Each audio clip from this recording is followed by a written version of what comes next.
que todo agradecerles a Stephanie y a Joaquín por sus magníficos y amables comentarios que la verdad es que me permiten ver cosas que no había visto en la preparación del texto. Además les aprovecho de agradecer la paciente presencia. Quisiera decir algunas cosas que no van a tener demasiado orden, pero en las que pretendo dar algún tipo de respuesta a algunas de las indicaciones con las que estoy en pleno acuerdo en la gran mayoría, y que permiten explicar también un poco el tono del ensayo. Lo primero fue la urgencia. El grueso del ensayo lo escribí en 5 o 6 días. Después vinieron, claro, las pruebas de imprenta, días para allá, días para acá. Pero todo esto fue escrito en un momento, yo me acuerdo, en que fui a dejar a un cuñado, que es amigo de Joaquín, Benjamín Trufelo, y me acuerdo que me dice, lo fui a dejar a La Moneda, porque él trabajaba en La Moneda en esa época, justo en esa época, y me dice, baja los vidrios. Y bajo los vidrios, esto era el 19, digamos, y se escuchaba así un estruendo de ollas golpeando, ruidos, policías por todos lados. Había un ambiente, y yo iba camino a la CNN ahí en Machaza, y el ruido seguía siendo un ruido desbordante. Adentro bajaba un poco el ruido. Se intentó hacer un lanzamiento. Yo esquivo los lanzamientos en general, me dan un poco de plancha, pero iba a ser un lanzamiento. Lo estaban organizando, ¿cómo se llama? Mario Desbordes y la Maya, la nieta de Allende, Fernández. Claro, y no resultó porque justo ese día, a la misma hora, había una movilización feminista afuera del ex Congreso. Entonces, por un asunto de seguridad, se prohibió el lanzamiento y ahí quedó. Y después, yo feliz, digamos, de no hacer lanzamiento, igual pasó la oportunidad. El libro, además, me permitió entrar en diálogo con los políticos, porque justo por circunstancias de la vida, y está mi hermana de testigo, digamos, tocó que en esos momentos eran las negociaciones para el acuerdo del 15 de noviembre, en el momento más álgido de la crisis. Entonces hubo una mezcla, yo la encontré virtuosa hasta cierto punto, entre política y reflexión política. Después, el método, claro, es un método heterodoxo, yo lo reconozco, pero hay un método, y es un método, podríamos llamarlo, jurídico hermenéutico. O sea, así como los jueces tienen ante sí normas abstractas en el ideal de Bello y de Napoleón, digamos, se supone que la ley debe valer para siempre y para todos. Ese es el ideal ilustrado, probablemente no de Bello, pero sí del ideal ilustrado, al menos en Kant. Y claro, por otra parte está el caso.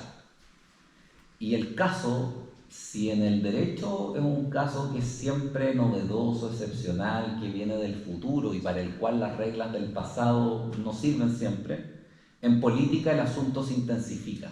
La excepción toma prevalencia sobre la normalidad en algunos casos. ¿Y qué teníamos? ¿Qué es lo que vi, digamos?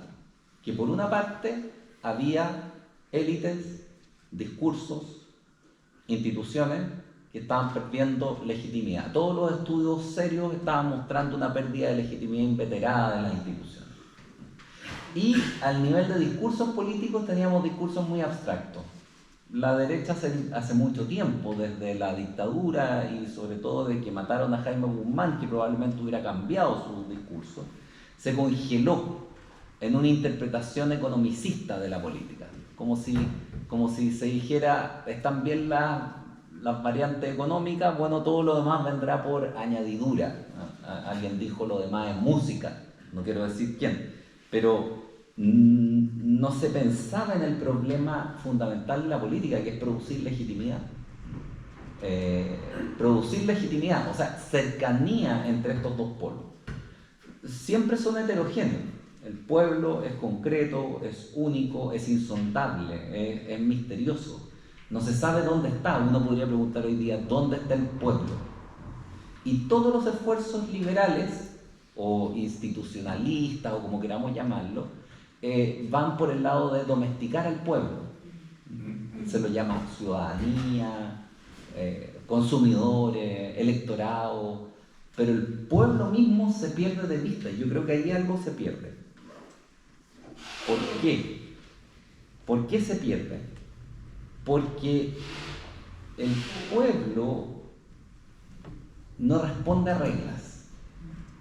Es cierto que tiene ciertas configuraciones, y es distinto un pueblo en Chile que un pueblo en China, digamos, o el pueblo en el que tenía la vista Diego Portales como las fuerzas vivas de la época, que eran la oligarquía básicamente, o la aristocracia, de un pueblo como el de la Chusma de Arturo Alessandri.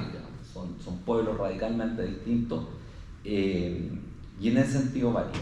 Ahora, lo otro que constaté, así como a nivel de reflexión metodológica, es que en momentos de crisis no tienen sentido las reglas generales, porque resulta que la crisis se define por la crisis de la validez de las reglas generales. En el caos no vale la norma. Y en ese sentido, las indagaciones en torno a crisis políticas graves tienen que ver más con, claro, como decían ustedes, más con prudencia, pero también con analogía. Y me fui dando cuenta, a poco andar, de que en Chile había una buena analogía, que es la crisis del centenario. La crisis del centenario tiene, más allá de las diferencias y que la historia no vuelve exactamente igual siempre, pero la estructura de esa crisis era muy similar a la crisis actual. No era una crisis entre bandos articulados desde arriba hacia abajo, organizados.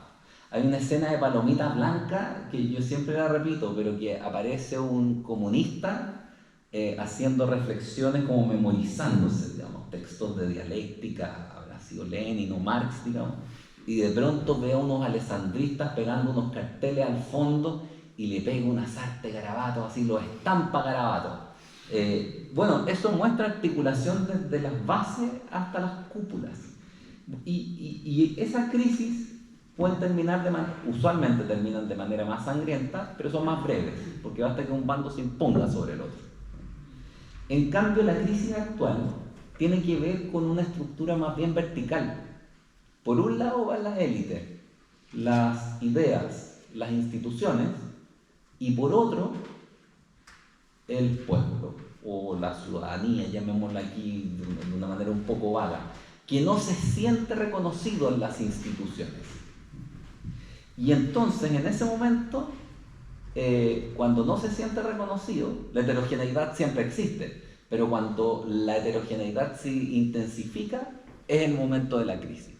Esto lo dice, no es tan original mío, y en Chile lo dice Encina en nuestra inferioría económica, digamos. Ahí empieza la crisis. Entonces, había ahí una estructura similar, porque en el centenario pasó más o menos lo mismo. Las élites, así como las élites contemporáneas se fueron a vivir a barrios segregados, a Las Condes, Vitacura, la derecha, y a otros barrios, ya sabemos cuáles, digamos, la izquierda, frente amplista, las élites están segregadas respecto de la situación popular. Lo mismo pasó en la crisis del centenario. Se cerraron las haciendas, que eran bien o mal la estructura dominante en la época y que tenía estabilizado el sistema, y se vinieron a vivir a comienzos del siglo XX a mansiones, grandes mansiones, algunas de las cuales todavía quedan por ahí en Santiago. O en París, que estaba barato y se iban a París, qué sé yo, los rastacueros, como lo llama Joaquín Edwards Bello. Y perdieron el contacto con la situación. Y entonces venían esas disquisiciones liberales, donde incluso el partido más de izquierda, que era el Partido Radical, no logró sino hasta comienzos del siglo XX. O sea, muy tardíamente hacerse cargo de la cuestión social, de las nuevas capas sociales que estaban irrumpiendo sin encontrar acogida en el sistema político, económico, social. El famoso debate entre Enrique MacIver por la posición liberal y Valentín Letelier, que había estado en Alemania, conocía lo de Bismarck, digamos, y las políticas sociales, pero eso es de 1905, o sea, en el partido radical, o sea, en la izquierda, no había grandes avances. Ahora, otro factor que me llamó la atención y que traté de ponerlo en el prólogo, pero en la nueva introducción, pero no sé si le di el énfasis suficiente, es que mirando las generaciones pasadas, yo me he enfocado por mi estudio en dos generaciones, en la del centenario y en la del 38. Pero en ambas generaciones uno ve un vínculo de reconocimiento recíproco.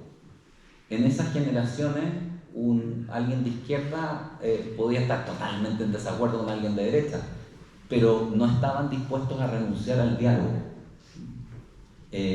Discutían, eran parte de una comunidad, eran amigos, ¿no? Podían estar discutiendo hasta altas horas de la noche. La generación del centenario es más chica que la del 38, porque la del 38 incluye no solamente políticos. En la del centenario todos los políticos eran intelectuales y todos los intelectuales eran políticos en la práctica. Pero la del 38, en cambio, explota. Y hay políticos, sobre todo los que después decantaron en la democracia cristiana o el social cristianismo, qué sé yo, pero por otra parte hay intelectuales, poetas, qué sé yo, Anguita, Serrano, qué sé yo, está Armando Roa, está, qué sé yo, los inútiles de Rancagua, Óscar Castro. Hay una serie de personas también vinculadas al mundo de la academia. Clarence Finlayson, la gente de arquitectura de la Católica de Valparaíso, Godofredo Yomi, Alberto Cruz. Era un mundo cultural y político donde había amistad. A mí me dio envidia sana, porque ya no tengo qué hacer con esa envidia, ver cómo dialogaban, el aprecio que se tenía. Y uno podría decir, hoy día, ¿dónde está eso? ¿Dónde está ese diálogo?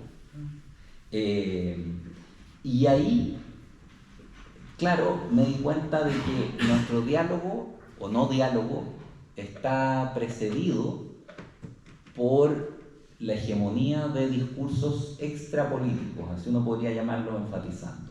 Por la derecha, desde el Guzmán muerto, el economicismo.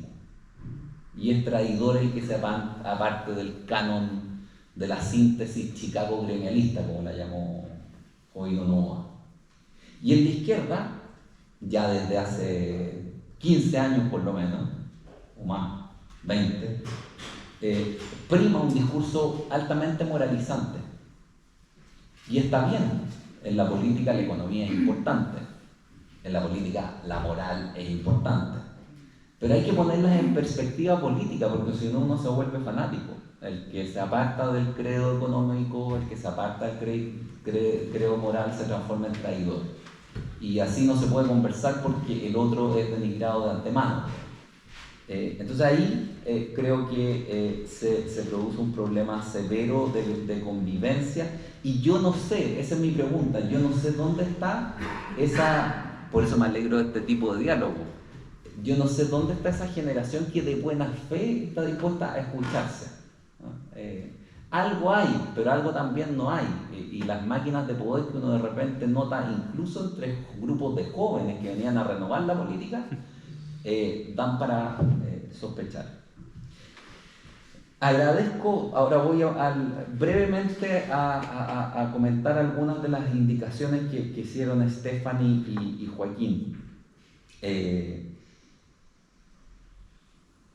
Efectivamente es un ensayo el texto y detectas muy bien en que no hay un ejercicio, no están los preliminares, por decirlo así, el estudio preliminar, el estado de la cuestión, digamos, me lo salté por economías del tiempo, pero también por un asunto de salirme un poco de las doctrinas dominantes, porque creo que Laclau y Mouffe tienen cosas muy interesantes, pero yo no sé si tengan sentido. O sea, yo no sé si el mundo se puede articular políticamente a partir de significantes vacíos que van a organizar en un momento circunstancial demandas agrupadas, digamos. Yo no sé si eso tenga proyección en el tiempo, si tú así puedas construir institucionalidad en el largo plazo. Yo no me imagino una democracia avanzada constituida a partir de ese tipo de dinámicas, digamos, de vamos con hacer cuajar, digamos, un conjunto de demandas bajo una bandera, como por ejemplo el lucro, los 30 pesos, lo que sea, y a partir de ahí construir institucionalidad. Y creo que a países como Chile les falta eso. Claro, el tema es que ellos dicen, o Laclau en particular, que el pueblo no existe si no es constituido precisamente. Es que ahí voy. Ya. Yo creo que el pueblo, si uno lo piensa en términos hermenéuticos, el pueblo es, por decirlo así, lo excepcional. Por eso yo lo llamo lo análogo, es como un dios, no es un dios, por supuesto, es como un dios, en el sentido preciso de que no tiene conformación. Uno dice, ¿dónde está hoy el pueblo? No está, no hay pueblo. No hay pueblo, está. ¿Somos el pueblo? Sí, somos el pueblo. ¿Pero no somos el pueblo? No, pues no somos el pueblo. El pueblo existe cuando estalla y existe como una fuerza inmensa. ¿Cómo sabemos que existe? Porque ya no sabemos para dónde vamos, porque las bases del orden se socavaron, porque lo excepcional y esa fuerza inmensa, por decirlo así, que es el pueblo, cuando cuaja, y cuaja por momentos, es capaz de alterarlo todo. Pero lo que viene inmediatamente después, y es un poco utópico pensar en un estado popular permanente, lo que viene después es la institucionalización del pueblo. Eso es lo que hace un jurista. A lo mejor estoy juridizando la política, pero la tarea de la política es construir instituciones en las que el pueblo se sienta reconocido y en cierto modo desaparezca como pueblo. Volverá a aparecer porque está ahí, latente, pero tú lo tienes difuminado y la ciudadanía no es el pueblo. O sea, en eso yo soy bien schmittiano. ¿Quién más domesticado que un conjunto de personas que van a hacer una fila a unos lugares predefinidos y entran en una fila a una cabina secreta a marcar un voto? El acto más político es el acto más privado. O sea, esa es como la contradicción en los términos. Lo político se privatiza al nivel extremo del secreto. O sea, en el confesionario somos más públicos que en la cámara de votación. Es una visión de pueblo ensayística, no estoy tratando de acotarlo, pero lo que estoy tratando de mostrar es la fuerza inmensa que tiene el pueblo y la fuerza redentora y también destructiva del pueblo. O sea, lo mío no es una alabanza al pueblo, necesariamente. La tarea de la política, y quien no sabe esto se está evadiendo un poco, es institucionalizar al pueblo. para evitar que irrumpa y lo destruya todo, porque al final puede pasar eso. Después,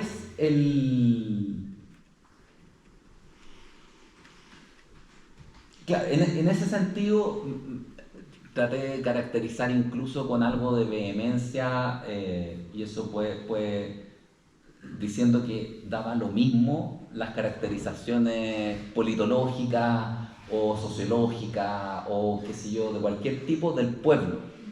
Da lo mismo.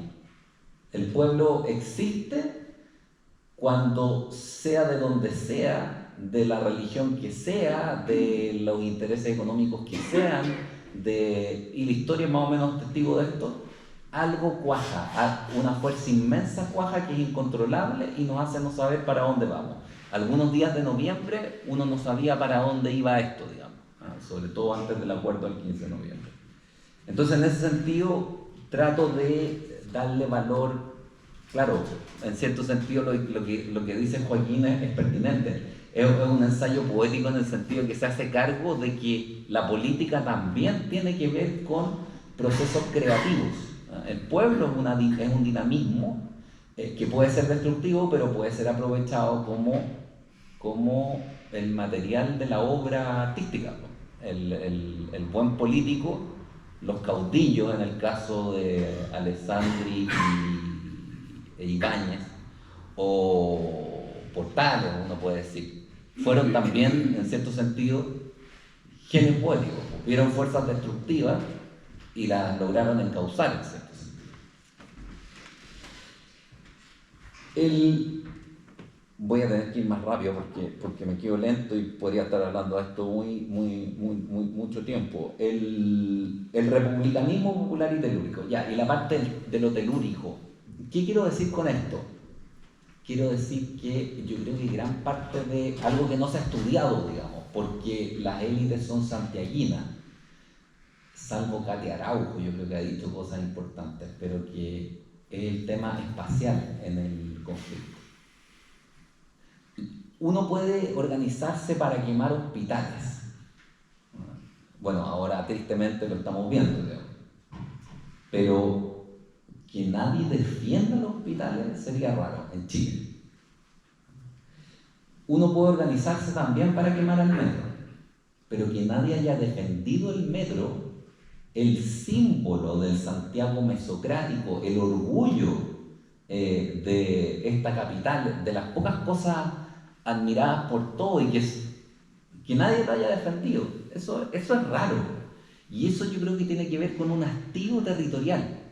El modo de vida en Santiago, segregado, donde no hay un lugar en el que un rico y un pobre puedan encontrarse en igualdad de condiciones, eso yo creo que más el hacinamiento, más el clima que se está empeorando, qué sé yo, eso es algo que para un provinciano es decisivo, digamos. O sea, hay que esparcir el pueblo. ¿Y cómo lo esparcimos? Creando núcleos culturales, económicos, políticos en macro regiones. Yo con eso soy laguista, digamos. Después, bueno, me halaga porque le he hecho el empeño, digamos, de situarme en esa tradición de la encina por supuesto que guardando las proporciones, no me creo al nivel de sus autores, pero nuestra inferioridad económica debería ser libro de texto obligatorio al menos para nuestro magisterio.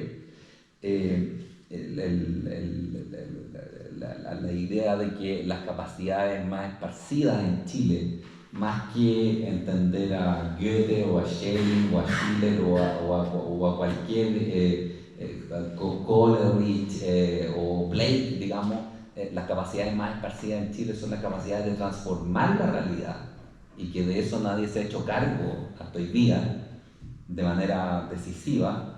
Creo que nos mantiene en el nivel de productividad estancada en el que estamos.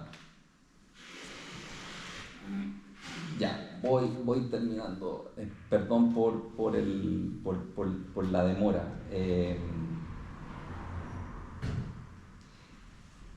El pueblo es como un dios y hay que domesticarlo, hay que dominarlo. pero no se lo puede dominar a palos. Eso quedó claro para el estallido. Hubo un momento, y en eso hay varios que ya han dicho esto, en que la moneda estuvo a punto de caer y hubo riesgo de enfrentamiento armado, digamos. O sea, había gente que no estaba dispuesta a que se tomaran la moneda y carabineros que ya no podían controlar las huestes que atacaban la moneda, y eso hubiera generado un escalamiento del conflicto. Hay que institucionalizarlo. ¿Y cómo se institucionaliza al pueblo? Y yo ahí reivindico, con poesía, con actos de creación de institucionalidad. Hay momentos como el actual en el que hasta cierto punto cualquier medida creativa es mejor que no tomar medidas, ¿no?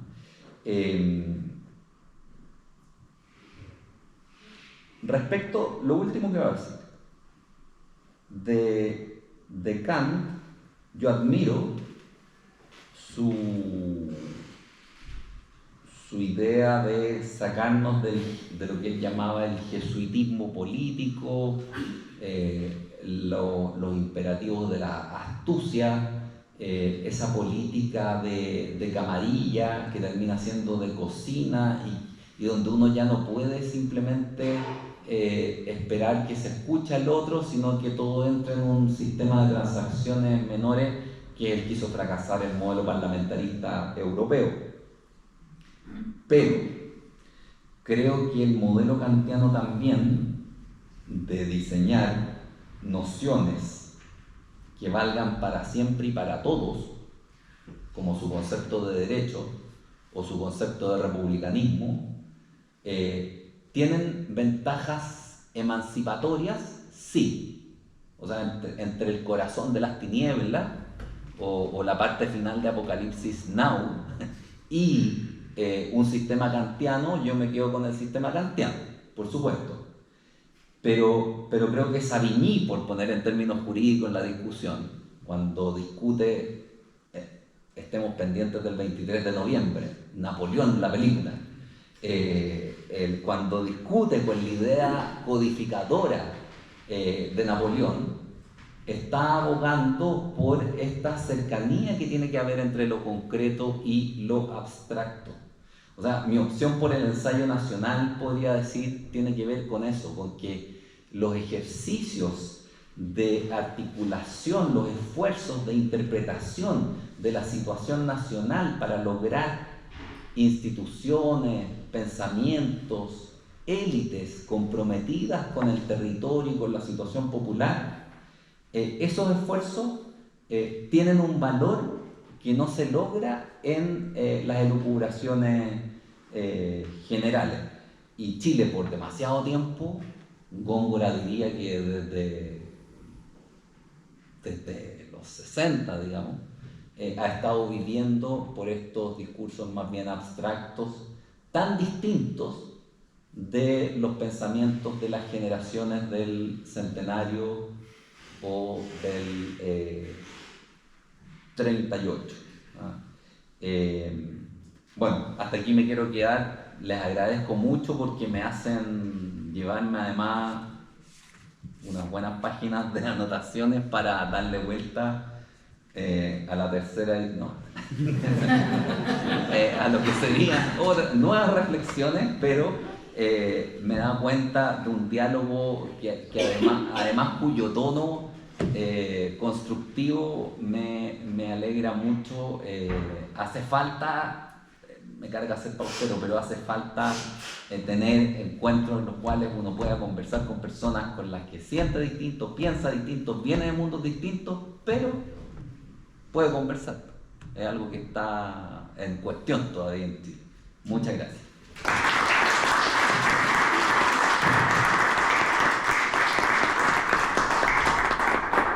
Ahora los invito a tomarse una copa de vino y ahí continuar el diálogo con Hugo, ya que somos poquitos, y ahí podemos seguir manteniendo esta tradición.